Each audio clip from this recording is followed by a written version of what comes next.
Guys Niki બોલ છે મીનાવાડા પહોંચી ગયા અને બધા અમે બધા પહોંચી ગયા છે મીનાવાડા. હવે અંદર જઈએ ચાલો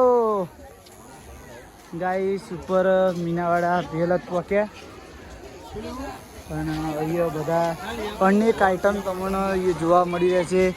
કંકુ, ફોટા, ગુલાર અથવા તમને આ મીનાવાડાના ગેટમાં તમને દશામાં જોવા મળશે. 10 રૂપિયા ઢોલે સારું તમે જોઈ શકો છો ગાઈસ. અહીંયા જય દશામાં અહીંયા ફૂલ મોજ છે. નીચે બે